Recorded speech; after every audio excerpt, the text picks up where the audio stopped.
ഇനി നിങ്ങൾക്ക് അറിയാത്തൊരു കാര്യം പറഞ്ഞുതരാം. This is exclusive. ഈ പ്രസ്തുത വ്യക്തി പറയേണ്ട കാര്യങ്ങൾ ഞാൻ പറയും, എന്നാൽ ചില പേരുകൾ ഞാൻ ചിലപ്പോൾ ഒഴിവാക്കും. അല്ല, അവിടെയല്ലേ സിബി, അവിടെയല്ലേ ഈ ഇരട്ടത്താപ്പ് എന്ന് പറയാം. ഒരു അപ്സരയുടെ ഭർത്താവ് ആൽബി, ഞങ്ങളൊക്കെ വൃത്തിയായിട്ട് അങ്ങ് കൊട്ടിയിട്ട് പുള്ളി എൻ്റെ ഭാര്യനെ ഇപ്പം ഫൈനൽ 3 എടുക്കുമെന്ന് പറഞ്ഞ് ശ്വാസം വിട്ട് വീട്ടിൽ പോരും. എലിമിനേഷൻ അടിച്ച് കൈ കൊടുത്ത് വീട്ടിൽ പറഞ്ഞു വിട്ടു. സുസ്ഥം ശാന്തം. എന്നോട് ഇപ്പോൾ ഒരു പ്രസ്തുത കണ്ടസ്റ്റന്റിനെതിരെ ഗെയിം കളിക്കരുതെന്ന് പറഞ്ഞിട്ടുണ്ട്. അതറിയോ?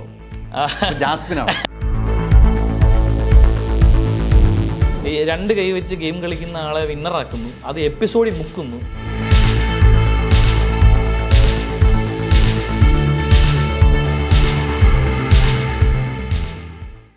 നമസ്കാരം. അപ്പം പ്രോഗ്രാം ഇങ്ങനെ നടന്നുകൊണ്ടിരിക്കുന്നു, ഓരോ ഗസ്റ്റുകൾ വരുന്നു. ഇപ്പം എനിക്ക് ഏറ്റവും ഇഷ്ടപ്പെട്ട, ഞാൻ ഈ തവണത്തെ ബിഗ് ബോസ് സീസണിൽ ഏറ്റവും കൂടുതൽ ഇഷ്ടപ്പെട്ട ഒരു വ്യക്തിയായിരുന്നു. അദ്ദേഹം ഔട്ടാക്കിയതാണോ ഔട്ടായിരുന്നു എനിക്കറിയില്ല, അതൊക്കെ ഒത്തിരി കഥകൾ കേട്ടാണ്. പക്ഷെ അതൊന്നും ഞാൻ ഇതിലേക്ക് പോകില്ല. സിബിയാണ് എന്നോട്. സിബി നമസ്കാരം. നമ്മളൊന്ന് കാണണമെന്ന് ഓർത്തി. ഞാനും ചേട്ടൻ്റെ മുമ്പിൽ ഒത്തിരി ആലോചിച്ച് കുറച്ച് പ്രിപ്പറേഷൻസോട് കൂടി വന്നിരിക്കാന്ന് വിചാരിച്ചാണ്. പക്ഷെ ഇതൊരു ഷോക്കായി പോയി. താഴെ വന്ന് പരിപാടി കഴിഞ്ഞ് സംസാരിച്ച് കഴിഞ്ഞപ്പോൾ പറഞ്ഞു മേളിലൊരു ചെറിയ ചാറ്റ് സെഷൻ ഉണ്ട്. അപ്പൊ ഞാൻ ചോദിക്കും 6 രൂപ ഹൈദരേട്ടൻ എന്ന് പറഞ്ഞു. ഇപ്പൊ വേണോ? അല്ല, പിന്നീട് പോയാൽ പിന്നെ യാത്ര പോലോ. നമുക്ക് അതൊന്നും വേണ്ട, നമുക്ക് കുറച്ച് കാര്യങ്ങൾ സംസാരിച്ച് പോകാം. നമുക്ക് ആരോടും പറയാത്ത കുറച്ച് കാര്യങ്ങൾ സംസാരിക്കാം. എന്തായാലും ഇവിടെ വന്നപ്പം ഇത്തരമൊരു പ്രോഗ്രാമിലൊക്കെ ആദ്യമായിട്ടായിരിക്കും പങ്കെടുക്കുന്നത്. നമ്മുടെ മേഖല മിമിക്രി അല്ലല്ലോ, വേറെ മേഖലയാണ്. സിബിഐ ഇങ്ങോട്ട് വരാനുള്ള പ്രചോദനം എന്താണ്? ഈ റൈറ്റൽ അസോസിയേഷനായിട്ട് എനിക്ക് അതിലെ ചില അംഗങ്ങളായിട്ടൊക്കെ എനിക്ക് ഭയങ്കര കണക്ഷൻസ് ആണ്. കാര്യം ഞാൻ റിയാലിറ്റി ഷോസിൽ വർക്ക് ചെയ്തിട്ടുണ്ട് ക്രിയേറ്റീവ്സ് ആയിട്ട്. അപ്പോൾ അവിടെ സ്ക്രിപ്റ്റ് എഴുതാനും കണ്ടന്റ് റൈറ്റ് ചെയ്യാനും ഒക്കെ റൈറ്റലിലെ ആൾക്കാരാണ് വരുന്നത്. ഇപ്പോൾ സതീഷ് ഏട്ടൻ, അങ്ങനെ കുറച്ച് അവരൊക്കെ വരാറുണ്ട്. ആ ഒരു ബന്ധം എന്ന് ഇവരോടൊപ്പം ഉണ്ട്. പിന്നെ നമ്മളുടെ ഇപ്പം ഞാൻ ചെയ്തുകൊണ്ടിരുന്ന സ്റ്റാർട്ട് മ്യൂസിക് ഷോ ആണെങ്കിലും അവിടെയും കണ്ടന്റ് എഴുതാൻ വരുന്ന ഇവരാണ്. ഒട്ടുമിക്ക എല്ലാ ചാനലുകളും ഇവരാണല്ലോ എഴുതുന്നത്. അപ്പോൾ ആ ഒരു ബന്ധം അവരായിട്ടുണ്ടായി. അതാ വിളിച്ച് ഓടി വന്നത്. അതാണ് ഓടി വന്നത്. അച്ഛൻ എങ്ങനെയുണ്ട്? അച്ഛനിപ്പം ഇത് 6-ാം തീയതി ജൂൺ 6-ാം തീയതി സർജറിയാണ്. 6-ാം തീയതി സർജറിയാണ്. ഇപ്പം റെസ്റ്റിലാണ്. അന്വേഷിക്കണമല്ലോ. ഞാൻ അറിഞ്ഞിരുന്നു അച്ഛൻ ഇങ്ങനെ അഖിൽമാരും പറഞ്ഞിരുന്നു. അതെ, സർജറിയാണ്. 6-ാം തീയതി സർജറിയാണ് തിരുവനന്തപുരത്ത് വെച്ചിട്ട്. ബിഗ് ബോസിൽ നിന്ന് വന്നിട്ട് എങ്ങനെയുണ്ട്? ബിഗ് ബോസിൽ നിന്ന് വന്നിട്ട് കുഴപ്പമില്ല. പോയിട്ട് എങ്ങനെയുണ്ട്? അല്ല, ഷോ ഓഫ് കോഴ്സ് ഷോ എന്ന് പറയുന്നത് ഒരു വളരെ മനോഹരമായ ഒരു ഷോയാണ്.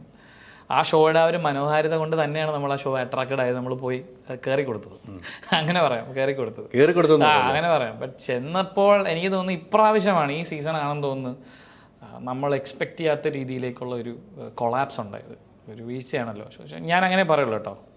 ഒരു എന്താ പറയുക, യൂഷ്വൽ ബിഗ് ബോസ് അല്ല ഇപ്പം നടക്കുന്നത്. മറ്റെന്തുവാണ് ആ ഷോയുടെ പേര് ഇപ്പോൾ? എന്തുകൊണ്ടാണ് അങ്ങനെ? ക്രിയേറ്റേഴ്സിൻ്റെ കുഴപ്പമാണല്ലോ അത്. ഈ ഫ്രം സെലക്ഷൻ ടു എക്സിക്യൂഷൻ ഇതിൻ്റെ ക്രിയേറ്റേഴ്സിൻ്റെ കയ്യിലാണല്ലോ ഈ ഷോ. അപ്പോൾ അത് ഉണ്ടാക്കുന്നവർക്ക് ഇതിനെക്കുറിച്ച് പ്രത്യേകിച്ച് അറിവില്ലായ്മ അറിയില്ല ഈ പരിപാടി എങ്ങനെയാണെന്നുള്ളത്. അല്ലെങ്കിൽ അവരുടെ ക്വാളിറ്റി എവിടെയാണോ അവിടെ നിന്നുകൊണ്ട് ആ പ്രതലത്തിൽ നിന്നുകൊണ്ട് അവർ കളിക്കും. അവർ മാറുന്നില്ല. അവർക്ക് മാറാൻ താല്പര്യമില്ലായിരിക്കും, അല്ലെങ്കിൽ അറിവില്ലായിരിക്കും. അങ്ങനെ ആയിരിക്കും.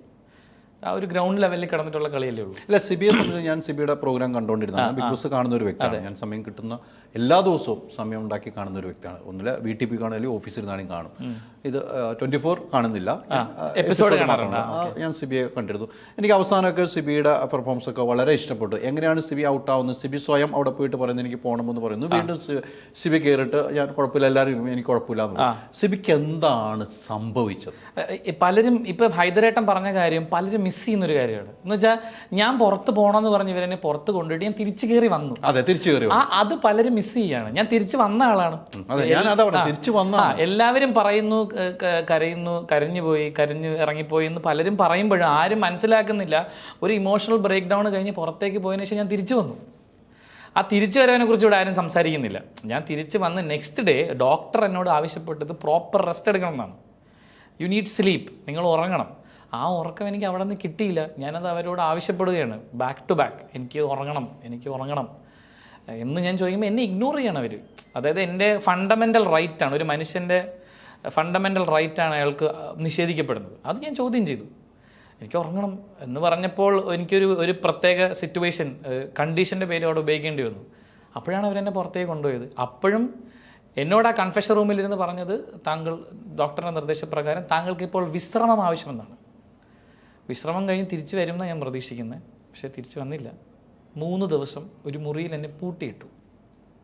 അല്ല, അവിടെ സ്വാഭാവികമായിട്ട് അങ്ങനെയല്ലേ, നമ്മൾ അവിടെ നിന്ന് പോകുന്ന ഒരു റൂമിലേക്ക് ആക്കുമല്ലേ, സ്വാഭാവികമായിട്ട് എല്ലാവരും അങ്ങനെയല്ലേ. അപ്പം സിബിനെ അങ്ങനെ തന്നെയല്ലേ ആക്കിയത്, അല്ലാതെ പൂട്ടിയിട്ടു എന്ന് പൂട്ടിയിട്ടു എന്ന് ഞാൻ പറയാൻ കാര്യം, എനിക്ക് എന്ത് സംഭവിക്കുന്നു, എന്താണ് നടക്കുന്നതെന്ന് എന്നോടും പറയുന്നില്ല, എൻ്റെ വീട്ടുകാരോടും പറയുന്നില്ല. അത് തെറ്റാണ്. എന്നോടും പറയുന്നില്ല.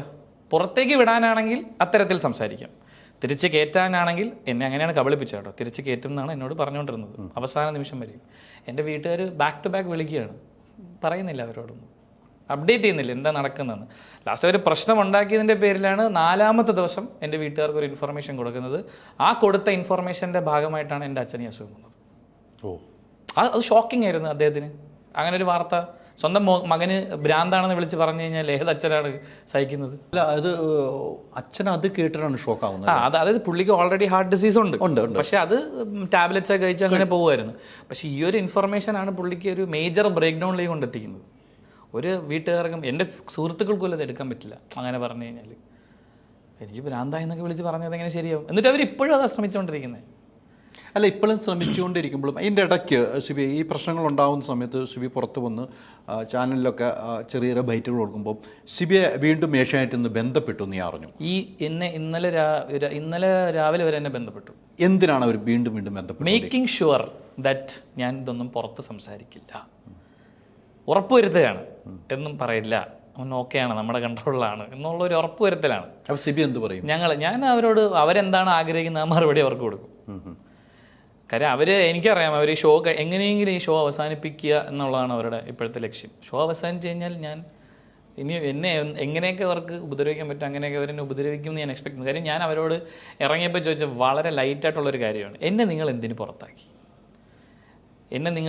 പുറത്താക്കി? എനിക്ക് എന്തിന് നിങ്ങൾ എൻ്റെ വീട്ടുകാരെ നിങ്ങൾ ഈ കാര്യങ്ങൾ കൃത്യമായി അറിയിച്ചില്ല? എന്തുകൊണ്ട് നിങ്ങൾ എനിക്ക് മരുന്ന് തന്നു? ഇതിനുള്ള ഈ ചോദ്യങ്ങൾക്കുള്ള ഉത്തരം നമുക്കൊരു അടച്ച മുറിയിലിരുന്ന് സംസാരിക്കാം എങ്കിൽ ഞാൻ കൺവിൻസ്ഡാണ്. എനിക്ക് പുറത്തത് പറയേണ്ട കാര്യമില്ല. അതിന് പോലും അവർ തയ്യാറല്ലെങ്കിൽ പിന്നെ ഞാൻ എന്ത് ചെയ്യണം?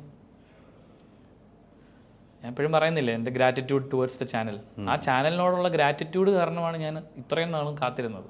ഇപ്പോൾ 1 മാസത്തോളം ഞാൻ ഒരു വളർച്ചയ്ക്ക് ആ ചാനൽ ഉണ്ടായിരുന്നു. തീർച്ചയായിട്ടും എൻ്റെ 100% ഏഷ്യാനെറ്റ് എനിക്ക് എന്താ പറയുക, എൻ്റെ ഒരു മീഡിയ എക്സ്പോഷർ തുടങ്ങുന്നത് ഏഷ്യാനെറ്റിൽ നിന്നാണ്. ആ നന്ദി എനിക്ക് ഏഷ്യാനെറ്റിനോടുണ്ട്. പക്ഷേ ചാനലല്ലല്ലോ, ഈ ചാനലിലിരിക്കുന്ന കുറച്ച് ആൾക്കാരുടെ ഈഗോനെയാണ് ഇത് പ്രശ്നം. അത് എന്നെ ഡയറക്റ്റ് ഫോൺ വിളിച്ച് കാര്യം പറയാൻ പോലും ഈഗോയിസ്റ്റിക്കാണ് ഇവരെൻ്റെ സുഹൃത്തുക്കളെ വിളിച്ചിട്ട്, ഫോർ എക്സാമ്പിൾ ഇപ്പം കുറച്ചുകൂടെ ഹയർ പ്രൊഫൈലിൽ നിൽക്കുന്ന എൻ്റെ സുഹൃത്തുക്കളെ വിളിച്ചിട്ട് സിബിനോട് പറഞ്ഞ് മനസ്സിലാക്കണം. അപ്പം ഞാൻ കേട്ടോണ്ടിരിക്കുകയാണ് ലൗഡ് സ്പീക്കറിൽ, അദ്ദേഹം പറയുന്നു സിബിനോടൊന്ന് പറയണം. അപ്പം പുള്ളിക്കാരത്തി പറയാണ്, എന്നാൽ ചേട്ടൻ എന്നെ ഡയറക്റ്റ് ഒന്ന് സിബിനെ വിളിച്ചുകൂടെ? ഞാനൊന്നും അവനെ വിളിക്കില്ല, എനിക്കതിൻ്റെ ആവശ്യമില്ല. അതെന്താ? ഞാൻ അത്രയും കുറഞ്ഞ ആളാണ്? എന്നോട് ഞാൻ ആവശ്യപ്പെടുന്ന ചെറിയ കാര്യമാണ്, നിങ്ങൾ എനിക്കൊരു എക്സ്പ്ലനേഷൻ താ, ഞാൻ ഓക്കെയാണ്. അതിനവർ തയ്യാറല്ല.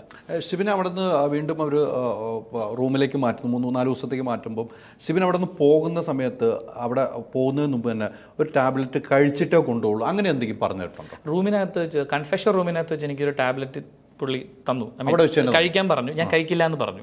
ഇല്ല, I will not take psychiatric drugs, ഞാൻ വളരെ വ്യക്തമായി പറഞ്ഞു. പുള്ളി എന്നെ നിർബന്ധിച്ചു. ഇൻഫാക്ട് എന്നെ വെളിയിൽ ഇറക്കിയ സമയത്തും, ഞാൻ പറയുന്ന ആദ്യം പുറത്തു കൊണ്ടുപോയ സമയത്ത്, അപ്പോഴും എന്നോട് പറഞ്ഞു ഈ മരുന്ന് കഴിക്കൂ. ഞാൻ പറഞ്ഞു ഞാൻ കഴിക്കില്ല. അവസാനം അവർ കൺവിൻസ് ചെയ്തപ്പോൾ ഞാൻ പറഞ്ഞു ശരി എന്നാൽ ഞാൻ കഴിക്കാം. പക്ഷെ എന്തോ അവരെനിക്ക് ആ മരുന്ന് തന്നില്ല ആ സമയത്ത്. പിന്നെ അടുത്ത ദിവസം തൊട്ടാണ് മരുന്ന് തന്നു തുടങ്ങിയത്. എത്ര ദിവസം കഴിച്ചു? ഞാൻ 1 ദിവസമേ കഴിച്ചിട്ടുള്ളൂ. ബാക്കി ഇവരുടെ ചിന്തയിൽ ഞാൻ കഴിക്കുന്നുണ്ടെന്ന്, എനിക്ക് എൻ്റെ കൂടെയുള്ള ആൾ എങ്ങനെയാണ് റിപ്പോർട്ട് ചെയ്തതെന്ന് എനിക്ക് അറിയില്ല. ചിലപ്പോൾ കഴിക്കുന്നുണ്ടെന്നായിരിക്കും, കഴിക്കുന്നില്ലെന്നായിരിക്കും പറഞ്ഞത്. പക്ഷെ ഞാൻ കഴിച്ച് കഴിയുമ്പോൾ നമ്മൾ സ്ലീപ്പിംഗ് ആണോ? നമുക്ക് നമ്മുടെ ബ്രെയിൻ വർക്കാവില്ല, മനസ്സിലായില്ല. ഉറക്കത്തിലേക്ക് പോകും, നമുക്ക് ചിന്തകൾ കൺട്രോൾഡ് ആവുക, അങ്ങനത്തെ ഒരു പരിപാടിയാണ് ഉണ്ടായത്. ടയർഡായി, ഭയങ്കര ടയർഡായി, ഉറക്കമായിരുന്നു. അല്ല, ഏഷ്യാനെറ്റ് ഇപ്പം സിബിൻ പറഞ്ഞു, സിബിൻ്റെ അടുത്ത് കുറേ തെളിവുകളും കാര്യങ്ങൾക്കൊന്നും സിബിൻ പറഞ്ഞു. ഏഷ്യാനെറ്റ് സിബിൻ അവിടെ കാണിച്ച കുറേ കട്ടിങ്ങുകൾ അവരുടെ കയ്യിലുണ്ട്. സ്വാഭാവികമായിട്ടും നമ്മൾ കാണുന്ന കുറച്ചേ ഉള്ളൂ അല്ലേ, രാവിലെ തൊട്ട് എല്ലാ ദിവസവും ഉണ്ട്. അപ്പോൾ സിബിൻ അവിടെ ഉണ്ടാക്കിയ കുറേ സംഭവങ്ങൾ അവരുടെ കയ്യിലുണ്ട്. അവർ ആ കട്ടിങ്ങുകൾ ഞങ്ങൾ പുറത്ത് വിടും, അങ്ങനെ എന്തെങ്കിലും ഭീഷണി സിബിയുടെ അടുത്ത് ഭീഷണിപ്പെടുത്തി? എപ്പോഴും ഉണ്ട്. അവസാനം അപ്പോൾ പുറത്തുവിടാൻ സിബിക്ക് ആവശ്യപ്പെടണം. ഞാൻ പുറത്തുവിടാൻ പറഞ്ഞു. ഇനി ഇതിൽ കൂടുതൽ എന്താ അവർ പുറത്തുവിടേണ്ടത്? ഇപ്പോഴെന്താ എന്നെ ആൾക്കാർ പറയുന്നത്? മാനസിക രോഗി. ഇനി അവർ പുറത്തുവിട്ട എൻ്റെ മാനസിക രോഗി × 5 എന്ന് പറയൂ? ഇല്ലല്ലോ. മാനസിക രോഗി. ഇവരുടെ എന്താ ഉള്ള ഫുട്ടേജ്? ഞാൻ അവിടെ ആരും ഉപദ്രവിച്ചിട്ടില്ല, ഞാൻ അവിടെ ഒന്നും തല്ലി തകർത്തിട്ടില്ല. ഇവർ പറയുന്നത് തല്ലി തകർക്കുമെന്ന് ഞാൻ പറഞ്ഞു. അങ്ങനെയല്ല ഞാൻ പറഞ്ഞത്. ഞാൻ പറഞ്ഞത് ഞാനിത് തല്ലി തകർക്കുന്നത് നിങ്ങൾക്ക് കാണണോ? അങ്ങനെ കണ്ടാലേ നിങ്ങൾ എന്നെ പുറത്തേക്ക് എടുക്കുള്ളൂ. അങ്ങനെയാണ് ഞാൻ പറഞ്ഞത്. ഇത് വളച്ചൊടിക്കപ്പെടുന്നതാണ്, മനസ്സിലായില്ലേ? I know that these people are very much influential in online media. Online മീഡിയയിൽ ഇവർക്കുള്ള ഇൻഫ്ലുവൻസ് എനിക്കറിയാം. എന്താണ് ഓൺലൈൻ മീഡിയയിലൂടെ ഇദ്ദേഹം സെല്ല് ചെയ്യുന്നതെന്ന് എനിക്കറിയാം. ഒരു പെർട്ടിക്കുലർ പേഴ്സൺ ഇൻഫർമേഷൻസ് കൃത്യമായി എലിമിനേഷൻ കഴിഞ്ഞ് കഴിഞ്ഞാൽ വിളിച്ച് പറയുന്ന ആളെ എനിക്കറിയാം. ആ പേരുകളൊക്കെ ഞാൻ പറയും. ഞാൻ പറഞ്ഞല്ലോ, ഞാൻ വെയിറ്റ് ചെയ്യുന്ന ഒരു ആൻസറിന് വേണ്ടിയിട്ടാണ്. അത് ഞാൻ ഇന്ന ഡേറ്റ് പറഞ്ഞിട്ടുണ്ട്. അതിനകത്ത് എനിക്ക് അവർ തന്നില്ലെങ്കിൽ ഞാനിതെല്ലാം പച്ച വെളിച്ചത്തിൽ. അല്ല, അവരൊരു ആൻസർ, സിബി ഉദ്ദേശിക്കുന്ന ആൻസർ എന്നാൽ ഇതൊന്നും പറയൂല. നീതി ന്യായം എന്ന് പറഞ്ഞൊരു സാധനം ഉണ്ടല്ലോ, ജസ്റ്റിസിനോട് ചേർന്ന് നിൽക്കും ഞാൻ. അതായത് ഞാൻ പറയേണ്ട കാര്യങ്ങൾ പറയാതിരുന്നു കഴിഞ്ഞാൽ ഞാൻ സമൂഹത്തിനോട് കാണിക്കുന്ന ഒരു അനീതിയാണ്. മനസ്സിലായില്ലേ? ആ അനീതിക്ക് ഞാൻ കൂട്ടിവെക്കില്ല. പറയേണ്ട കാര്യങ്ങൾ ഞാൻ പറയും, എന്നാൽ ചില പേരുകൾ ഞാൻ ചിലപ്പോൾ ഒഴിവാക്കും. അല്ല, അവിടെയല്ലേ സിബി, അവിടെയല്ലേ ഈ ഇരട്ടത്താപ്പ് എന്ന് പറയണം? അല്ല, അതിന് ഇരട്ടത്താപ്പ് എന്ന് പറയണല്ലോ സിബി. സിബി ഇത്രയും നേരം, ഇത്രയും ദിവസങ്ങളായി വാദിച്ചുകൊണ്ടിരിക്കുകയാണ്, എന്നെ അവിടെ ഉപദ്രവിക്കും, എനിക്ക് എതിരെ പ്രവർത്തിക്കും കുറേ വ്യക്തികളാണ്, അല്ലേ? അഖിൽമാരാരും പറഞ്ഞത് ഒരു വിഷയം നമ്മൾ വ്യക്തികളുടെ പേര് അഖിൽമാരാർ പറഞ്ഞിട്ടില്ല. അവിടെ അഖിൽമാരാർ ചോദ്യചിഹ്നത്തിലിരിക്കുകയാണ്. അവിടെ എല്ലാവരും ചോദിക്കും, അവിടെയുള്ള എല്ലാ സ്ത്രീകൾക്കും പ്രശ്നമായി, ആരാണ് ആ വ്യക്തികൾ, ആരാണ് സ്ത്രീകൾ, ഇരകളുടെ പേര് പറയണം. നമ്മൾ പോലും എൻ്റെ ഇന്റർവ്യൂവിൽ ആവശ്യപ്പെട്ടിട്ടില്ല. അത് വ്യക്തികളുടെ പേര്. ഇപ്പം സിബിയും പറയുന്നു, നമ്മൾ ഒരു ചർച്ച നടത്തി അത് ഒത്തീർപ്പാവുകയാണെങ്കിൽ ഞാൻ വ്യക്തികളുടെ പേര് പറയില്ല എന്ന് സിബി പറയുന്നത് കാരണം പറഞ്ഞുതരാം ഇതരേട്ട. അതായത് ഈ വ്യക്തികൾക്കും കുടുംബമുണ്ട്.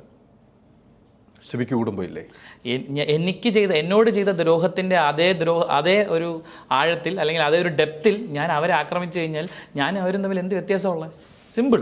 ഞാൻ ദാനം കൊടുക്കുകയാണ്, നിങ്ങൾക്കൊരു കുടുംബമുണ്ട്, നിങ്ങൾ ഇത്രയും വർഷമായിട്ട് അഴിമതി കാണിച്ച് അല്ലെങ്കിൽ ഈ പറഞ്ഞ മോശം കാര്യങ്ങൾ ചെയ്തുകൊണ്ട് നിങ്ങൾ നിൽക്കുന്ന ആൾക്കാരാണ്. ഇനി നന്നാവും, ഒരു അവസരമാണ്, ആ അവസരം ഞാൻ കൊടുക്കാം, നന്നായിക്കോ. അത് സിബി വെച്ചിരിക്കുന്ന കാര്യങ്ങൾ മുന്നോട്ട് വെച്ചുകൊണ്ട് അത് ഒത്തുതീർപ്പ് ചർച്ചയിൽ അത് നടന്നു കഴിഞ്ഞാൽ, അതായത് അവർക്കെതിരെ ഇന്റേണൽ ആക്ഷൻ നടന്നു എന്ന് എനിക്ക് ഉറപ്പ് വന്നു കഴിഞ്ഞാൽ അതാണ് അവർക്കുള്ള ശിക്ഷ. അല്ലാതെ പബ്ലിക്കിൽ വന്ന് ഞാൻ അവരെ ഇന്റേണൽ ആക്ഷൻ എടുത്തു കഴിഞ്ഞാൽ ആക്ഷൻ എടുത്തു എന്നുള്ള കാര്യം കൃത്യമായി സിബി എനിക്ക് ഇമെയിലിൽ കിട്ടണം. എന്റെ ഇമെയിലിൽ അവരുടെ പേര് ചെയ്ത ഇമെയിൽ, എനിക്കൊരു ഒഫീഷ്യൽ അപ്പോളജി ഇമെയിൽ വേണം. എന്നോട് ചെയ്ത ദ്രോഹമാണെങ്കിൽ അതിനൊരു അപ്പോളജി എന്നോട് തന്നേ പറ്റും അവർ. ഞാൻ നാട്ടുകാരെ കാണിക്കാനല്ല, എനിക്ക്. കാര്യം ഇപ്പോഴും ഞാൻ പറഞ്ഞില്ലേ, ഈ ഒരു അടുത്ത ദിവസം വരെയും സിബിന് എൻ്റെ ഒരു സുഹൃത്തിനെ വിളിച്ച് പറയുകയാണ്, ഏഷ്യാനെറ്റിലൊരു വലിയ ആള്, സിബിനൊരു നല്ല ഒരു സൈക്യാട്രിസ്റ്റിനെ കാണിക്കണം കേട്ടോ. വീണ്ടും പറയാണ്. അതായത് വേറെ ഒരു വിഷയത്തിൽ ചർച്ച ചെയ്ത് ഇതിലാണ് കൊണ്ടെത്തിക്കുന്നത്. ഞങ്ങൾ സിബിൻ്റെ ഇൻ്റർവ്യൂസൊക്കെ കാണുന്നുണ്ട്. അപ്പോൾ അതിൽ സിബിൻ്റെ ഒരു ചെറിയ എന്തോ ഒരു പ്രശ്നം, കാര്യം ഇവരൊക്കെ ഡോക്ടേഴ്സ് ആണല്ലോ, സൈക്കാട്രിക് പഠിച്ചിരിക്കുന്ന ആൾക്കാരുണ്ട്. വീഡിയോ കണ്ടപ്പോൾ എന്തോ പ്രശ്നം സിബിനുണ്ട്. അപ്പോൾ അതുകൊണ്ടൊന്ന് ഒരു സൈക്കാളജി നിങ്ങൾ കൊണ്ട് കാണിക്കണം കേട്ടോ, അവൻ്റെ നല്ലതിന് വേണ്ടിയാണ് ഞങ്ങൾ പറയുന്നത്. അങ്ങനെ ഇപ്പോഴും പറഞ്ഞുകൊണ്ടിരിക്കുകയാണ്, ഇപ്പോഴും പറയുന്നുണ്ട്. ഇവിടെ ഏറ്റവും വലിയ പോയിന്റ് ഇപ്പോൾ സിബി പറഞ്ഞു നിർത്തി ഒന്നും കൂടി ഞാൻ തുടങ്ങുന്നു. സിബി പറഞ്ഞ കാര്യങ്ങൾ അംഗീകരിച്ച് സിബിക്ക് പേഴ്സണൽ മെയിൽ തന്ന് അത് നമ്മൾ അംഗീകരിച്ച് കഴിഞ്ഞാൽ വ്യക്തികളുടെ പേര് പറയില്ല. അവിടെ മറ്റൊരു ചോദ്യമുണ്ട്, ഇങ്ങനെ മെയിൽ തന്നു, ഇതുകൊണ്ട് ഞാൻ ആവശ്യപ്പെട്ട കാര്യങ്ങൾ അംഗീകരിക്കുന്നതുകൊണ്ട് ഞാൻ ഇനി പേര് പറയില്ല എന്ന് പറയും, അങ്ങനെയായിരിക്കും പറയുക. പക്ഷെ അത് പ്രേക്ഷകർ വിശ്വസിക്കണമെന്നില്ല. ഞാൻ പേര് പറയാൻ വേണ്ടി പറയില്ല, പ്രേക്ഷകർ അത് സിബിക്ക് പൈസ വന്നിട്ടാകാം എന്ന് ഊഹിക്കാം. പ്രേക്ഷകരാണ്, ഞാൻ ഉൾപ്പെടെയുള്ള ചിലപ്പോൾ അങ്ങനെ ചിന്തിക്കാം. അവിടെയും സിബിനെ കുറ്റപ്പെടുത്തില്ല എന്ന് സിബി ചിന്തിക്കുന്നു. എല്ലാത്തിനും രണ്ട് വശങ്ങൾ ചിന്തിക്കുന്നു. ഇപ്പം നമ്മളുടെ ഈ ചർച്ചയിൽ തന്നെ ഇതിൻ്റെ വീഡിയോയുടെ താഴെയും എന്തോരം നെഗറ്റീവ് കമൻസും പോസിറ്റീവ് കമൻസും വരാം. അപ്പോൾ ഹൈദരേട്ടനാണെങ്കിലും ഹൈദരേട്ടൻ ഉന്നയിക്കുന്ന ചോദ്യങ്ങൾ ചില ആൾക്കാർക്ക് കൊള്ളുകയും ചില ആൾക്കാർക്ക് സൂചിപ്പിക്കുകയും ചെയ്യുന്നതാണ്. അവർ തമ്മിൽ അഭിപ്രായം പറഞ്ഞുകൊണ്ടേയിരിക്കും. അതിന് നമുക്ക് പുറകെ പോകാൻ പറ്റില്ല കേട്ടോ. ഇപ്പം ഞാൻ പേര് പറഞ്ഞു കഴിഞ്ഞാൽ ഒരു സംഘം ആൾക്കാർ ഒന്ന് പറയും, അയാൾക്കും കുടുംബമില്ലേ, അയാളെ തേജോധം ചെയ്യുന്നതിനാണ്, അയാൾക്ക് ജീവിക്കണ്ടേ എന്ന് പറയും. അപ്പോൾ എല്ലാത്തിനും നമുക്ക് എന്താ പറയുക, ഒരു ആക്ഷൻ ഒരു റിയാക്ഷൻ. എത്ര ദിവസമാണ് ഇവർക്ക് സമയം കൊടുത്തിരിക്കുന്നത്? കുറച്ച് ദിവസം ചേട്ടാ, അതായത് ഈ ഒരു ജൂൺ ഫിനാലേക്ക് മുൻപേ, ടു ബി ഗ്രാൻഡ് ഫിനാലേക്ക് മുമ്പേ, അത്രേ ഉള്ളൂ. അത് ഒത്തീർപ്പിലാലെ ഒരു ബോംബ് പൊട്ടൂടെ, ഒരു സംശയമില്ല. ഞാൻ അതെ തീർപ്പല്ലെങ്കിൽ പോകുമ്പോൾ ഇവരെന്തിനാ എന്നെ ഭയക്കുന്നത്? ഞാൻ ചോദിക്കുന്ന ഒരൊറ്റ ചോദ്യം, എന്നോട് ഈ പറയുന്ന അല്ലെങ്കിൽ എൻ്റെ സൈഡിൽ ഈ പറയുന്ന ഇവരുടെ കയ്യിൽ വീഡിയോ ഫൂട്ടേജസ് ഉണ്ട് എന്നൊക്കെ ഉണ്ടെങ്കിൽ എന്നെ എന്തിനു ഇവർ ഡെയിലി വിളിക്കണം? എൻ്റെ ചോദ്യം, എന്നെ എന്തിനു ഇവർ ദിവസവും വിളിച്ചിട്ട് എൻ്റെ സുഖവിവരങ്ങൾ അന്വേഷിക്കണം? എന്താ നേരിട്ടാണ് വിളിക്കുന്നത്? നേരിട്ടാണ് വിളിക്കുന്നത്. എന്തിനാണ് അത് ചെയ്യുന്നത്? എന്നെ ഇവർക്ക് പേടിയില്ലെങ്കിൽ പിന്നെ എന്തിനാ? ചാനലിൻ്റെ റെപ്യൂട്ടേഷനെ ബാധിക്കുമോ ഞാൻ സംസാരിച്ച? ഷോയുടെ ക്വാളിറ്റി എഫക്റ്റ് ചെയ്യുമോ? തുടക്കം മുതൽ, അതായത് ഞാൻ പറഞ്ഞല്ലോ, ഈ ഷോ ഒന്നാമത്തെ സീസൺ തുടങ്ങി എന്തൊക്കെ ഈ ഷോയിൽ നടന്നിട്ടുണ്ടെന്ന് എനിക്ക് പറയാം. എൻ്റെ ഷോയിൽ എന്താ നടന്നത് എനിക്ക് വ്യക്തമായിട്ടറിയാം. അപ്പോൾ തുടക്കം തൊട്ടുള്ള ഷോയുടെ കാര്യങ്ങൾ പറയും. തുടക്കം തുടങ്ങി ഈ ഷോയിൽ എന്തൊക്കെ സംഭവിച്ചിട്ടുണ്ട് എന്ന് എനിക്കറിയാവുന്നതും ഞാൻ മനസ്സിലാക്കിയതും അറിയേണ്ട വസ്തുതകളുള്ള കാര്യങ്ങൾ ഉറപ്പായിട്ട് ഞാൻ പച്ച വെളിച്ചത്തിൽ ചോദിക്കും, എല്ലാവരോടും ചോദിക്കും. ഒരു മാറ്റവും ഇല്ല, പുറത്ത് പറഞ്ഞിരിക്കും. പറഞ്ഞിരിക്കും. പക്ഷേ അഖിൽമാരാർ പറഞ്ഞ രണ്ട് കാര്യം കൂടെ നമുക്ക് ചോദിച്ച് അവസാനിക്കാം. നമുക്ക് വേറെ സംഭവമില്ല. അഖിൽമാരാർ പറഞ്ഞ ഒരു വിവാദ പരാമർശം നടത്തി, സ്ത്രീകളെ യൂസ് ചെയ്തു എന്ന് പറഞ്ഞ ഒരു പരാമർശം നടത്തി. അത് സ്ത്രീകളിൽ ഒത്തിരി ബാധിച്ചിട്ടുണ്ട്. അതില്ല എന്ന് പറഞ്ഞാൽ അഖിൽമാരാർ അങ്ങനെ കാടടച്ച് വെടിവെക്കുന്ന ഒരു വ്യക്തിയായിട്ടാണോ തോന്നുന്നത്? അല്ല, അത് ഞാൻ സിബിക്ക് വേണ്ടിയാ ബാധിച്ചതെന്നാണ് അഖിൽ. എനിക്ക് വേണ്ടി സംസാരിച്ചത് കൊണ്ട് ഞാൻ അദ്ദേഹത്തെ സപ്പോർട്ട് ചെയ്യുകയാണെന്നും ചിലപ്പോൾ ഞാൻ ഈ പറയുന്ന ഉത്തരത്തിനെ വളച്ചൊടിക്കാൻ സാധ്യതയുണ്ട്. പക്ഷെ എനിക്ക് തോന്നുന്നത് അദ്ദേഹം പറഞ്ഞ കാര്യമുണ്ടല്ലോ, അതായത് സ്ത്രീകളെ വരെ ഉപയോഗിക്കപ്പെടുന്നു എന്ന് പറയുന്നത് ജനറലൈസ് ചെയ്ത് പറഞ്ഞല്ല, എല്ലാവരെയും അല്ല പറഞ്ഞ, ഒരിക്കലും അല്ല. അപ്പൊ ഇത് എല്ലാവരെയും പറഞ്ഞ് ഞങ്ങളെയാണ് ഈ ഉദ്ദേശിച്ചെന്ന് പറഞ്ഞ് വരുന്നവരുടെ കുഴപ്പമായത്. ഞാൻ എപ്പോഴും പറയാം, പുള്ളി ഇത് പറഞ്ഞതിന് ശേഷം ആദ്യം ഇതിനെ എതിർത്ത 2-3 പേരുണ്ട്. ഈ എതിർത്ത ആൾക്കാരെ തന്നെ ഇതിനു മുന്നേ ഇദ്ദേഹത്തിന്റെ പേരിൽ ഈ ഏഷ്യാനെറ്റിലുള്ള ഒരു സ്റ്റാഫിന്റെ പേരിൽ #മീറ്റു ഇട്ട് ഫേസ്ബുക്കിൽ പോസ്റ്റ് ചെയ്തിട്ട്, ഇനി നിങ്ങൾക്ക് അറിയാത്തൊരു കാര്യം പറഞ്ഞുതരാം, ദിസ് ഇസ് എക്സ്ക്ലൂസീവ്.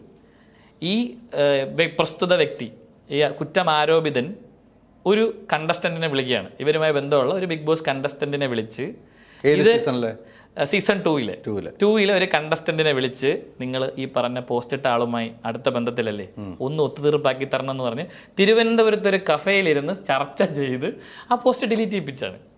അങ്ങനെയാണ് അത് ഡിലീറ്റ് ആയത്. അല്ലെങ്കിൽ ഇത് എന്തിന് ഡിലീറ്റ് ആവണം?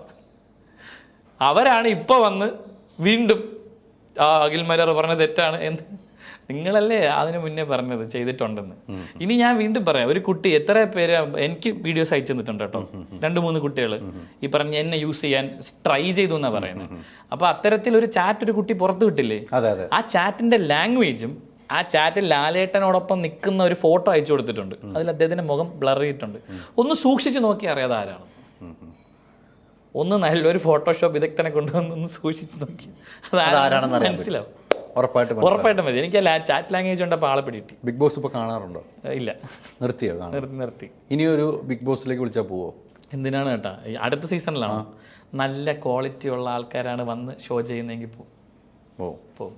ഇപ്പൊ ബിഗ് ബോസിൽ നിന്ന് ഇറങ്ങിയവരൊക്കെ സിബിയെ കുറിച്ച് എന്താണ് പറയുന്നത്? ഇപ്പൊ ഇറങ്ങിയ കുറെ സുഹൃത്തുക്കളൊക്കെ സിബി കാണാൻ പോയിട്ടുണ്ട്. പേഴ്സണലി എന്നോട് നല്ല രീതിയിൽ സിബി കാണാൻ പോകുന്നത് നമ്മൾ വീഡിയോ ഒക്കെ കണ്ടിട്ടുണ്ട്.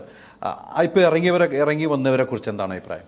അല്ല, നല്ല കണ്ടസ്റ്റൻസ് ആണല്ലേ. ഞാനിപ്പോൾ ആരെയും കണ്ടസ്റ്റൻസിനെ കുറിച്ച് മോശമായിട്ടൊന്നും പറയുന്നില്ല. പക്ഷേ ഇവരോടൊക്കെ സ്ട്രിക്റ്റ് ആയിട്ട് ബ്രീഫിംഗ് ചെയ്തിട്ടുണ്ട്, എന്നെക്കുറിച്ച് പബ്ലിക്കിൽ സംസാരിക്കരുത്. സ്ട്രിക്ട്ലി ബ്രീഫ്ഡ് ആണ്. ഒരു അപ്സര ഔട്ടായപ്പോൾ വലിയ വാർത്തകൾ വരുന്നുണ്ട്. അപ്സരയെ അത് ഒരു വിറ്റല്ലേ ചേട്ടാ, അത് ഭയങ്കര കോമഡി അല്ലേ? അപ്സരയെ കറിവേപ്പിലാക്കിയതല്ലേ അല്ലേ? ചേട്ടനോട് ഞാനൊരു കാര്യം പറയട്ടെ, ഒരു അപ്സരയുടെ ഭർത്താവ് ആൽബി, അദ്ദേഹം ഫാമിലി റൗണ്ടിലേക്ക് പോകുന്നു. ഫാമിലി റൗണ്ട് കഴിഞ്ഞതിന് ശേഷം അങ്ങേര് തിരിച്ചു വന്നിട്ട് ഒരേ ഷർട്ട് ഇട്ട് ഒരു ദിവസം രാവിലെ തിരുവനന്തപുരത്ത് നിന്ന് പെട്ടിയെടുത്തുകൊണ്ട് എറണാകുളത്ത് വന്ന് എല്ലാ ഓൺലൈൻ മാധ്യമങ്ങൾക്കും ഇന്റർവ്യൂ എടുക്കുകയാണ്, ചാനലിനെ വെളുപ്പിക്കാൻ. അഖിൽമാരറിഞ്ഞ് കൊട്ടുന്നു, എന്നെ കൊട്ടുന്നു. കാര്യം ഞങ്ങളാണല്ലോ ഷോയ്ക്കൊക്കെ, ഞങ്ങളൊക്കെ വൃത്തിയായിട്ട് അങ്ങ് കൊട്ടിയിട്ട് പുള്ളി എൻ്റെ ഭാര്യനെ ഇപ്പം ഫൈനൽ 3 എടുക്കുമെന്ന് പറഞ്ഞ് ശ്വാസം വിട്ട് വീട്ടിൽ പോരും. എലിമിനേഷൻ അടിച്ച് കൈ കൊടുത്ത് വീട്ടിൽ പറഞ്ഞു വിട്ടു. സുസ്ഥം ശാന്തം. ഇത് ആരാണ് ബ്രീഫ് ചെയ്തത് എനിക്കറിയാം. നീ പോയി അങ്ങോട്ട് കൂടെ അവന്മാർക്ക് ബാക്കി നമ്മൾ നോക്കിക്കോളാം. തേച്ചല്ല, രണ്ടുപേരും ഒരുമിച്ച് വീട്ടിലിരിക്കാണല്ലോ. എന്തിനാ ഔട്ടാക്കി? അപ്സര ഒരിക്കലും ഔട്ടാകേണ്ട ആളല്ല. നമ്മൾ ഷോ കാണുമ്പോൾ ഔട്ടാകേണ്ട ആളല്ല, അതിനും ഔട്ടാകേണ്ട ആളുകൾ അതിനകത്തുണ്ട്. അതെ, അത് വേറെ പല കാര്യങ്ങളുണ്ട് കേട്ടോ അതിൽ. അവരെ സംരക്ഷിക്കുകയാണ് ഇപ്പോഴും. തീർച്ചയായിട്ടും. എന്നോട് ഒരു പ്രസ്തുത കണ്ടസ്റ്റന്റിനെതിരെ ഗെയിം കളിക്കരുതെന്ന് പറഞ്ഞിട്ടുണ്ട്, അതറിയോ? ഇപ്പോൾ ഉള്ള ആളുകൾ ഇപ്പോഴും അയാൾ തുടരുന്നുണ്ട്. എൻ്റെ അടുത്ത് എന്നെ ഫസ്റ്റ് ഡേ വെളിയിൽ പെണ്ണോ പെൺകുട്ടി എന്നെ പുറത്ത് കൊണ്ടുപോയിട്ട് എൻ്റെ അടുത്ത് പറഞ്ഞ ചോദ്യം, ആദ്യാക്ഷരം എന്താണ്? ചേട്ടാ ഉദ്ദേശിക്കുന്ന ആളാണ്. അപ്പൊ പേര് പറഞ്ഞു. അല്ല, ആദ്യാക്ഷരം ഞാൻ മുല്ലപ്പൂ. ജാസ്മിനാണ്. അതെ, ജാസ്മിനെതിരെ ഗെയിം കളിക്കരുതെന്ന് എന്നോട് പറഞ്ഞവർ. അത് പറഞ്ഞ ആൾക്കാരെന്ന് പറഞ്ഞാൽ ഈ ചാനലിന്റെ ഏറ്റവും, ഈ ചാനലിലെ ഈ ഷോയുടെ ഏറ്റവും അടുത്ത ആൾക്കാരാണ് പറഞ്ഞത്. ക്രിയേറ്റീവ് ടോപ്പ് ലെവലിൽ നിൽക്കുന്ന 3 പേര് എന്നെ കാണാൻ വരുന്നു. നീ സൂപ്പറായിട്ട് ഗെയിം കളിക്കില്ലേ? അതായത് ഞാൻ വീട്ടിൽ നിന്ന് പുറത്തിറങ്ങിയാൽ തിരിച്ചു കയറി വരുന്നത് അപ്പോഴുള്ള കോൺവെർസേഷൻ ആണിത്. നീ എന്തോ അടിപൊളിയാണ്, നീ സൂപ്പറാണെന്നൊക്കെ പറഞ്ഞ് എന്നെ പ്രചോദിപ്പിച്ചതിന് ശേഷം പറയുന്നത്, നീ ആ കോമഡിയുമായി എന്റർടൈൻമെന്റ് ഒക്കെ പിടിച്ചങ്ങ് പോയാൽ നീ അവൾക്ക് ഇതിനെന്തിനാ കളിക്കാൻ പോണേ? നല്ല സൂപ്പറായിട്ട് കളിച്ചോണ്ടിരിക്കുക, നീ അവളെ വിട്. നീ ഫൺ പിടിക്കുക, അത് പിടിക്കുക. അത് എന്നെ ഫൺ കളിക്കാൻ കൊണ്ടുവന്നാണ് അവർ. അതിൽ കൂടുതൽ ഞാൻ എന്ത് ചെയ്താലും അവർക്ക് വർക്കാവില്ല. അപ്പോൾ ജാസ്മിനെ വെളുപ്പിക്കണമെന്ന ആഗ്രഹം ഇവർക്കുണ്ട്. അതല്ലേ ചേട്ടാ ഇപ്പം നടക്കുന്നത്. ഞാനത് പിന്നെ ഞാൻ പറഞ്ഞു കഴിഞ്ഞാൽ എനിക്ക് ഈ കുട്ടിയോട് എന്തിനു അസൂയ? ഇല്ല, ഒരിക്കലും അതിൻ്റെ ആവശ്യമേ ഇല്ല. ഞാൻ പറഞ്ഞില്ല, എൻ്റെ മേഖലയും കുട്ടിയുടെ മേഖലയും തമ്മിൽ രാപകൽ വ്യത്യാസമുണ്ട്. അപ്പോൾ എനിക്ക് കുട്ടിയുടെ അസൂയ വരേണ്ട ഒരു കാര്യമില്ല. പക്ഷേ നിങ്ങൾ തന്നെ നോക്കൂ, ഈ 2 കൈ വെച്ച് ഗെയിം കളിക്കുന്ന ആളെ വിന്നറാക്കുന്നു, അത് എപ്പിസോഡിൽ മുക്കുന്നു. ഇതിലുണ്ട് എന്താ പറയുക, ടീസറിൽ ഐ മീൻ ലൈക്ക് പ്രൊമോയിലുണ്ട്, എപ്പിസോഡിൽ അത് മുക്കുന്നു. ഇത് തന്നെ വൃത്തിയോടല്ലേ കാണിക്കുന്നത്, പച്ച വൃത്തിയോടല്ലേ കാണിക്കുന്നത്, നാട്ടുകാരെ പറ്റിക്കുമല്ലേ. ഇപ്പോൾ മറ്റൊരു ഓഡിയോ ഇപ്പോൾ വലിയ രീതിയിൽ ചർച്ച ചെയ്യുന്നത് സായിയുമായിട്ടുള്ള ഓഡിയോ അത് ഞാൻ കേട്ടാ. അതിൽ ദിയാസന ഉണ്ട് കേട്ടോ, അത് പുറത്ത് വിട്ടിട്ടില്ല അവൻ. ദിയാസനയുടെ ഓഡിയോ ഇല്ല. ദിയാസന, സായി, വിവി, ഈ പറഞ്ഞ ജാസ്മിന്റെ അച്ഛൻ, ഇവര് 4 പേരുള്ള കോൺവെർസേഷൻ. അതിൽ ദിയാസനയാണ് കൃത്യമായിട്ട് എക്സ്പ്ലനേഷൻ കൊടുക്കുന്നത്. അടുത്ത ഒരു വീഡിയോ ഒരാൾ ചെയ്തപ്പോഴാണ് ഓഡിയോ വന്നത്. ആദ്യം സായിയുടെ വൈഫ് പറഞ്ഞു ഇങ്ങനെയൊന്നും ചെയ്തിട്ടില്ല, തെളിവ് കൊടുത്തപ്പോൾ പിന്നെ സായിയുടെ വൈഫ് ഒന്നും പറഞ്ഞു കേട്ടിട്ടില്ല. ആ ഓഡിയോയിൽ കൃത്യമായിട്ട് പറയുന്നുമുണ്ട് ജാസ്മിന്റെ അടുത്ത് പോയി പറയേണ്ട കാര്യങ്ങൾ. ഗബ്രിയുടെ കാര്യമാണ് പറയുന്നത്. എന്ത് അനാവശ്യമാണ് ആ ഫാദർ പറഞ്ഞേക്കണത്. അതെ അല്ലേ, ഇത് തന്നെയല്ലേ ചേട്ടാ അവർ 2ാമത്തെ ആഴ്ച അകത്ത് വിളിച്ച് പറഞ്ഞ്. ജാസ്മിൻ്റെ അച്ഛൻ വിളിക്കുന്നു, ഹൃദയരോഗത്തിൻ്റെ കാര്യം പറയുന്നു, വെക്കുന്നു. അങ്ങനെ ഹൃദയരോഗത്തിൻ്റെ കാര്യമാണ് പറഞ്ഞിരുന്നതെങ്കിൽ എന്തുകൊണ്ട് ഇത് ടെലികാസ്റ്റ് ചെയ്തില്ല? തീർച്ചയായിട്ടും. ബാക്കിയുള്ള എൻ്റെ അച്ഛൻ്റെ 3ാമത്തെ ദിവസം ഗത്യന്തരമില്ലാതെ എൻ്റെ ഈ പറയുന്ന എൻ്റെ സുഹൃത്തുക്കൾ വിളിച്ചിട്ട് സിബിൻ്റെ അച്ഛന് വയ്യ, അതൊന്നും അവൻ അറിയണം, എന്നിട്ടും അലോ ചെയ്തില്ല അവർ. എന്നാൽ എനിക്കിത് കിട്ടിയില്ല ആ പ്രിവിലേജ്. പക്ഷേ കുട്ടിക്ക് കിട്ടി. കുട്ടി പറഞ്ഞ കാര്യം എന്താണെന്ന് അദ്ദേഹത്തിൻ്റെ ഏറ്റവും അടുത്ത സുഹൃത്ത് ടി വിയിൽ ഒന്ന് പറഞ്ഞു, മീൻ യൂട്യൂബ് ചാനലിൽ ഒന്ന് പറഞ്ഞു. എന്താ പറഞ്ഞത്? ഗെയിം കളിക്കുന്നത് എന്തിനാ ഈ പ്രിവിലേജ് കൊടുക്കുന്നത്? ആര് വിൻ ചെയ്യണമെന്ന് ആഗ്രഹം ഇപ്പം നിലവിൽ വിൻ ചെയ്യണം? ഇപ്പം എനിക്ക് അഭിഷേക് ജയിക്കണമെന്നാണ് എൻ്റെ ആഗ്രഹം. അഭിഷേക് ശ്രീകുമാർ ജയിക്കണമെന്ന് എനിക്കുണ്ട്. സിജോയും അത്യാവശ്യം നന്നായി കളിക്കുന്നുണ്ട്. ജിൻഡോയെ കുറിച്ച് എന്താണ് അഭിപ്രായം? ജിൻഡോ ചേട്ടനെ ഇവർ ജയിപ്പിക്കില്ല, അതാണ് ഇതിൻ്റെ പ്രശ്നം. നമ്മൾ ആഗ്രഹിച്ചിട്ടൊന്നും ഒരു കാര്യമില്ല. ജിൻഡോ ചേട്ടൻ ജയിക്കാൻ പാടില്ല എന്നും വെളിയിൽ വന്ന ഒരു കണ്ടസ്റ്റന്റിനോട് ഞാൻ സംസാരിച്ചപ്പോൾ പറഞ്ഞത് ജിൻഡോ ജയിക്കുമെന്ന്. ജിൻഡോനെ നിങ്ങൾ ആരെ സപ്പോർട്ട് ചെയ്യുന്നു എന്ന് ചോദിക്കുമ്പോൾ ഇപ്പൊ പുറത്തിറങ്ങി വന്ന എല്ലാവരും ജിൻഡോയുടെ പേരാ പറയുന്നത്. ശ്രീരേഖ ചേച്ചി പറയുന്നു, ശരണ്യ പറയുന്നു, അൻസിബ പറയുന്നു. പക്ഷെ അവർക്ക് സ്ട്രിക്റ്റ് ഇൻഫർമേഷൻ കൊടുത്തിട്ടുണ്ട് ഏഷ്യാനെറ്റ്. അങ്ങനെ പബ്ലിക്ക് പറയരുത്, ജിൻഡോയുടെ പേര് നിങ്ങൾ പറയരുത്. ജിൻഡോനെ ജയിപ്പിച്ച് എങ്ങനെ ശരിയാവും? ജിൻഡോയ്ക്ക് എന്താ കുഴപ്പം? ഇപ്പൊ ജിൻഡോ കഴിഞ്ഞ ടാസ്കുകളൊക്കെ ജയിച്ചല്ലോ. കണ്ടന്റിൽ അത് എപ്പിസോഡ് ഇല്ല, കാണിക്കുന്നില്ല. തൂക്കി കാര്യം 24/7 കാണുന്ന എത്ര പേരാ? ഒരു 20,000 പേര് കാണുമായിരിക്കും. ബാക്കി ജനങ്ങളിലേക്ക് എത്തേണ്ടത് എപ്പിസോഡിലാണ്. അതിൽ മുഖ്യ കട്ട് ചെയ്ത് പോലും ഇടുന്നില്ല, ഒന്നും ഇടുന്നില്ല. അപ്പോൾ ജിൻഡെ ഒരു മനഃപൂർവ്വം ഒതുക്കുന്നു. അവർക്ക് തുടക്കത്തിൽ തന്നെ ഒരു അജണ്ട ഉണ്ടായി, ഇന്ന ആൾ ജയിക്കണമെന്ന്, അല്ലേ? ഉറപ്പായിട്ടുണ്ടാവും. ജിൻഡോ ചേട്ടന് മരുന്ന് കൊടുക്കുന്ന കാര്യം നിങ്ങൾ ആരും ചർച്ച ചെയ്യുന്നില്ല. അറിയാവോ നിങ്ങൾക്ക്? ഞാൻ അതിനകത്തുള്ളപ്പോഴും ജിൻഡോ ചേട്ടൻ ഒരു മരുന്ന് കഴിക്കുന്നുണ്ട്. അത് എന്തിൻ്റെ മരുന്നാണെന്ന് ജിൻഡോ ചേട്ടനും അറിയില്ല. അപ്പം ജിൻഡോ ചേട്ടൻ ഒരു പെർട്ടിക്കുലർ മരുന്ന് വേണമെന്ന് ആവശ്യപ്പെട്ടപ്പോൾ ഇന്ന മരുന്ന് കഴിച്ചാൽ മതി എന്ന് പറഞ്ഞിട്ട് ഇപ്പം ലാൽ സാറിൻ്റെ എപ്പിസോഡിലാണെന്നത് ലാൽ സാറും പറഞ്ഞു, ജിൻഡോ ഞങ്ങൾ തരുന്ന മരുന്ന് കഴിച്ചാൽ ജിൻഡോയ്ക്ക് ആവശ്യമുള്ള മരുന്ന് ഞങ്ങൾക്ക് തരാൻ പറ്റില്ല, ഞങ്ങൾ തരുന്ന മരുന്ന് കഴിക്കൂ. ആ മരുന്ന് കഴിച്ചുകൊണ്ടിരുന്ന കാലയളവിലൊക്കെ അദ്ദേഹത്തിൻ്റെ എനർജി നിങ്ങൾ നോക്കിയത്, അദ്ദേഹം വളരെ വീക്കാണ്. അദ്ദേഹം ഉറങ്ങി തൂങ്ങിയൊക്കെയാണ് എപ്പോഴും ഇരിക്കുന്നത്. അതെന്തിൻ്റെ മരുന്നായിരിക്കും? എന്തുകൊണ്ട് ഇവർ പ്രിസ്ക്രിപ്ഷൻ കൊടുക്കുന്നില്ല? ഒരു മത്സരാർത്ഥി അത് ചോദിക്കാറില്ല. ഞാനേ ചോദിച്ചുള്ളൂ കേട്ടോ, ഒരു മത്സരാർത്ഥിയും ചോദിക്കാറില്ല. ഇപ്പം ഗബ്രി ഉൾപ്പെടെ, ഗബ്രി ഒരു മരുന്ന് തരട്ടെ, അപ്പോൾ ഒന്ന് ശരിയാവെന്ന് പറയുമ്പോൾ ആ സാർ തരുമെന്ന് പറഞ്ഞാൽ ഞാൻ വാങ്ങിച്ച് കഴിക്കും. അത് തരുമെന്ന് പറഞ്ഞാൽ കൃത്യമായി അത് വായിക്കാൻ പറ്റാത്ത ഒറ്റ ഗുളികയായിട്ട് കട്ട് ചെയ്തായിരിക്കും തരുന്നത്. അപ്പോൾ പനിക്കുള്ളതാണെന്ന് പറഞ്ഞാൽ നമ്മൾ കഴിക്കുന്നത് പനിക്കുള്ളത് തന്നെ ആണോ പോലും നമുക്കറിയില്ല. ഒരു ഹ്യൂമൻ റൈറ്റാണ്, ഒരു മനുഷ്യൻ്റെ അവകാശമാണ്. ഞാൻ കഴിക്കുന്ന മരുന്ന് എന്താണെന്ന് എനിക്കറിയണം, അതിൻ്റെ പ്രിസ്ക്രിപ്ഷൻ എനിക്ക് വേണം. എനിക്കെന്താ പ്രിസ്ക്രിപ്ഷൻ തരാത്ത? ഇവർ തന്ന മരുന്നിൻ്റെ പ്രിസ്ക്രിപ്ഷൻ എത്ര നാളായിട്ട് ഇവരോട് ചോദിക്കുന്നത്, ഇവരെന്താ തരാത്ത? ജിൻഡോയെ അവർ മനഃപൂർവ്വം ഒതുക്കുകയാണ് ബ്രോ. ഇത് ഞാൻ പറയട്ടെ, കഴിഞ്ഞ സീസണൊക്കെ നിങ്ങൾ എടുത്ത് നോക്ക്. തമിഴിൽ ഞാനിപ്പോൾ ചെന്നൈ പോയിരുന്നു, അവിടെ നിന്നൊരു ഇൻഫർമേഷനാണ്. ഇപ്പം കുറച്ച് കഴിഞ്ഞിട്ട് പറയണോ? ഇപ്പോൾ പറയണോ? എങ്ങനെയാണ് ചെന്നൈ പോയത്? ചെന്നൈയിൽ ഒരു ആവശ്യമായിട്ട് പോയത്. അവിടെ നിന്ന് കിട്ടിയ ഇൻഫർമേഷൻ എന്താണ്? അല്ല, ഈ പ്രൊഡക്ഷൻ ഹൗസ് തന്നെ ഇതുപോലെ പല മത്സരാർത്ഥികളോടും ചെയ്തിട്ടുണ്ട് തമിഴിൽ ഇതിന് മുന്നേ. അതിൻ്റെ പേര് കേസൊക്കെ ഉണ്ട് തമിഴ്നാട്ടിൽ. കൃത്യമായിട്ട് പോയി ഇത് ഫോളോ ചെയ്തുകൊണ്ടിരിക്കുകയാണ് സിബി, അല്ലേ? ചെന്നൈയിൽ ഇതൊക്കെ അന്വേഷിക്കാൻ വേണ്ടി പോയാണ്. അതെ. അപ്പോൾ ചെന്നൈയിൽ നിന്ന് അവിടെയൊക്കെ പോകുമ്പോൾ അവരുടെ ഒരു ഗ്യാങ് അവിടെ ഉണ്ട്. ഭയപ്പെട്ടോ? ഭയപ്പെട്ടില്ല, ഭയപ്പെടേണ്ട വക്കലിനെത്തി രക്ഷപ്പെട്ടു. എന്തെങ്കിലും അല്ല, ഡയറക്റ്റായിട്ടൊന്നും വന്നിട്ടില്ല. പക്ഷേ കൃത്യമായി അവർ ഞങ്ങൾ വന്നത് അറിഞ്ഞു എന്നെനിക്ക് മനസ്സിലായി. എന്തെങ്കിലും പ്രശ്നങ്ങളുണ്ടായോ? ഇതുവരെ ഒന്നും ഉണ്ടായില്ല. ഭാഗ്യം. പ്രശ്നം ഉണ്ടാകുന്നതിന് മുന്നേ രക്ഷപ്പെട്ടോ എന്ന് അവിടുത്തെ ഒരാൾ എന്നോട് പറഞ്ഞു. അതിൻ്റെ ഉള്ളിൽ നിന്ന് ഒരാൾ പറഞ്ഞു പ്രശ്നമുണ്ട്, വിട്ടോ, ഇനി നിൽക്കണ്ട ഇവിടെ, സ്ഥലം വിട്ടോ എന്ന് പറഞ്ഞു. ഒറ്റയ്ക്കാണോ പോയത്? അല്ല, എൻ്റെ കൂടെ ഒരു ആളുണ്ടായിരുന്നു. അപ്പം ഏത് നിമിഷവും എന്ത് സംഭവിക്കാം. എനിക്ക് അറിഞ്ഞൂടെ ചേട്ടാ, അങ്ങനെ ഹ്യൂമർക്ക് ചെയ്യാൻ പറ്റും. ഇത് കേരളത്തിൽ തമിഴ്നാട്ടിൽ ചെയ്യും, ഇവിടെ അല്ല, അതാ ഇപ്പൊ തമിഴ്നാട്ടിൽ പോയപ്പോഴാണ് അവിടെ വെച്ച് ചെയ്യുമായിരിക്കും. ഇവിടെ വരെ തന്നെ നമ്മളെ തൊടുന്നത് നമ്മുടെ നാടല്ലേ, കേരളമല്ലേ. അങ്ങനെ എന്നെ എല്ലാം ചെയ്താൽ നിങ്ങളൊക്കെ നോക്കിക്കൊണ്ടിരിക്കും. വീട്ടുകാർക്ക് ഭയമില്ലേ? ഉണ്ട്. എൻ്റെ അമ്മയെ വിളിച്ച്, അമ്മയുടെ ഫോണിൽ ഭീഷണി കോള് പോയിട്ടുണ്ട്. ഇതൊക്കെ റെക്കോർഡിംഗ് ആണോ? അത് ഇവർക്ക് റെക്കോർഡ് ചെയ്യാനൊന്നും അറിയില്ലല്ലോ. അല്ല, ഇതൊക്കെ ഇത്രയും ഭീഷണി കോൾ ലിസ്റ്റ് ഉണ്ട്, നമ്മൾ കേസ്. ഇത്രയും ഭീഷണി കൊണ്ടായിട്ട് എന്താണ് സിബി ഒരു പരാതി കൊടുക്കാത്തത്? ചേട്ടാ, അതിലേക്ക് വരാം. എനിക്ക് ചെന്നൈയിലുണ്ടായതിൻ്റെ പ്രശ്നങ്ങൾക്ക് എനിക്ക് കേരളത്തിൽ പരാതി കൊടുക്കാൻ പറ്റില്ല. ചെന്നൈ കൊടുക്കണം. ചെന്നൈ കൊടുത്തിട്ടും കൂടി പോരണം. ചെന്നൈ കൊടുക്കുക എന്ന് പറയുന്നത് ചെറിയ കാര്യമല്ല, വലിയ കാര്യമാണ്. അത് ഞാൻ മനസ്സിലാക്കി ചെന്നൈ പോയപ്പോൾ. ഓക്കെ, ഞാൻ ഹിറ്റ് ചെയ്യുന്നത് ഒരു കോർപ്പറേറ്റ് ജൈൻറ്റുമായിട്ടാണ്. അവരുടെ പരിപാടികളൊക്കെ ഒന്നും നിങ്ങൾക്കൊക്കെ നമ്മൾ സിനിമയിലൊക്കെ കാണൂലേ, അതാണ്. ഇവിടെ അമ്മയെ വിളിച്ച് ഭീഷണിപ്പെടുത്തി ഇവിടെ കേരളത്തിൽ അതിൻ്റെ ആ നമ്പറും വെച്ചിട്ട് ഞങ്ങൾ ഓൾറെഡി ഒരു പരാതി മൂവ് ചെയ്തിട്ടുണ്ട്. ത്രെറ്റനിങ് കോൾസ്, എനിക്കൊരു ത്രെറ്റനിങ് കോള് എന്ന് പറയുന്ന രീതിയിൽ നമ്മളൊരു പരാതി മൂവ് ചെയ്തിട്ടുണ്ട്. അത് അന്വേഷണം നടക്കുന്നുണ്ടോ? ഇല്ല, തുടങ്ങിയിട്ടില്ല. ഞാൻ തിരുവനന്തപുരത്ത് എത്തണം, എന്നാലും അതിൻ്റെ ഇപ്പൊ കൊടുത്തേ ഉള്ളൂ. അത് ഞാൻ തിരുവനന്തപുരത്ത് എത്തണം, എന്നാലും അതിൻ്റെ പരിപാടികൾ തുടങ്ങും. ഞാനിപ്പോൾ കുറച്ച് ഷോ ഒക്കെ ആയിട്ട് യാത്രയിലായിരുന്നു. യാത്രയിലാണ്. കാശ് വേണ്ട, അച്ഛൻ്റെ സർജറി ഒക്കെ നടക്കണ്ടേ. അതെ. ഈ പൈസ ഒക്കെ കിട്ടി അവിടെ പോയതിന്റെ? കിട്ടി, മുഴുവൻ കാശ്. അതൊക്കെ കറക്റ്റ് ആണല്ലേ? അതിനൊന്നും പ്രശ്നങ്ങളില്ലല്ലോ. അതിന്റെ അതുകൂടെ തടഞ്ഞു വെച്ച് കഴിഞ്ഞാൽ ഇനി എന്താ പറയണത് പിന്നെ അറിയില്ലായിരിക്കും അല്ലേ?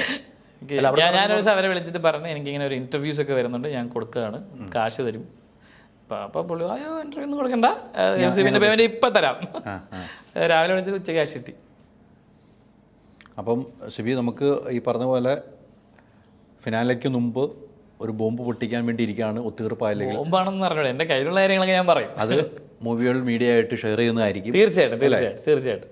അങ്ങനെ സംഭവിച്ചില്ലെങ്കിൽ മൂവികൾ മീഡിയ ആയിട്ട് ഇതേപോലെ നമ്മളിരുന്ന് ചർച്ച ചെയ്യുന്നതായിരിക്കും. അതിനുവേണ്ടി പ്രേക്ഷകർ കാത്തിരിക്കുക. അതിന് മുമ്പ് പ്രശ്നങ്ങൾ തീരട്ടെ എന്നാണ് നമ്മളൊക്കെ ആഗ്രഹിക്കുന്നത്. കാരണം സിബിയുടെ ജീവനുണ്ട്, സിബിക്ക് മുന്നോട്ടുള്ള യാത്രയാണ്. പ്രശ്നങ്ങൾ തീരട്ടെ എന്ന് ആഗ്രഹിക്കുന്നു. പക്ഷേ ഇല്ലെങ്കിൽ കൃത്യമായ തെളിവോടുകൂടി ഓഡിയോ ഉൾപ്പെടെ തെളിവുകൾ സഹിതം സിബി പുറത്തു വിടുമെന്നാണ് പറഞ്ഞിരിക്കുന്നത്. ഇതൊരു ഭീഷണിയുടെ സ്വരമല്ല എന്നും കൂടെ ഞാൻ പറയുന്നു. ഭീഷണിയുടെ സ്വരമല്ല.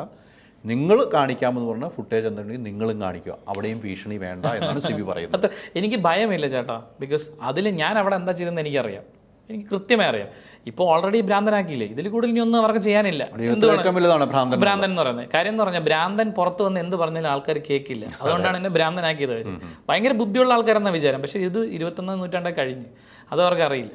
അപ്പം ഞാനും ഇവരോട് പറയുന്നത്, ഞാനും ഭീഷണിപ്പെടുത്തുന്നൊന്നുമല്ല, എനിക്ക് ജീവിക്കണം. ഞാൻ പറയുന്നത് this is A request from my side. എനിക്ക് വരുന്ന എന്നോട് സിബിൻ സുഖമാണെന്ന് ചോദിച്ചിട്ട് അടുത്ത ചോദ്യം മരുന്ന് കഴിക്കുന്നുണ്ടോന്നാണ്. ആ ചോദ്യം നിങ്ങൾ കാരണം ഉണ്ടായതാണ്. അത് നിങ്ങളായി തന്നെ എനിക്ക് ഒഴിവാക്കി തരണം. പിന്നെ എൻ്റെ കരിയറും എൻ്റെ ജീവിതം ഇരിക്കുന്നത് ഈ പറഞ്ഞ എൻ്റർടൈൻമെൻറ്റ് ഇൻഡസ്ട്രിയിലാണ്. എനിക്ക് അവിടെ നിന്ന് പോകണം. അതിന് നിങ്ങളുടെ ഭീഷണികൾ കൊണ്ടൊന്നും എനിക്ക് നിന്ന് പോകാൻ പറ്റില്ല. അപ്പോൾ നിങ്ങൾ പൂർണ്ണമായി പിന്മാറണം. എന്നെ സപ്പോർട്ട് ചെയ്തില്ലെങ്കിലും എന്നെ ഉപദ്രവിക്കാതിരിക്കും, എന്നെ എൻ്റെ വഴിക്ക് വിടുക പ്ലീസ്. അതേ ഉള്ള എൻ്റെ റിക്വസ്റ്റാണ്. ഞാൻ പഴയതുപോലെ ജീവിച്ചോളാം. അപ്പോൾ ഒത്തിരി സന്തോഷം സിബി. കാത്തിരിക്കാം. കുറെ നാളെ നമ്മൾ കാണണമെന്ന് ആഗ്രഹിച്ചിരുന്നു. പക്ഷെ ഇന്ന് ഈ പരിപാടിക്ക് വന്നപ്പോൾ നമുക്കൊന്ന് കിട്ടി. അറിയാതെ ഒന്ന് ചാടിയതാ. ചാടിയത് സിംഹത്തിന്റെ മടയിലാണെന്ന്. അതെ. പക്ഷെ എന്നാലും എനിക്ക് സന്തോഷമാണ് നിങ്ങളോട് കാര്യങ്ങൾ. ഞാൻ പറഞ്ഞില്ല, നമ്മുടെ മുമ്പിലിരിക്കുന്ന ആളെ പോലെ ഇരിക്കും നമ്മൾ എന്തോരം സംസാരിക്കണം എന്നുള്ള. അപ്പം ഹൈദരേട്ടനെ കാണണം, ഹൈദരേട്ടനോട് സംസാരിക്കണം എന്ന് ഞാൻ ഒത്തിരി നാളായിട്ട് ആഗ്രഹിക്കുന്നു. നടന്നു. Thank you so much. Thank you.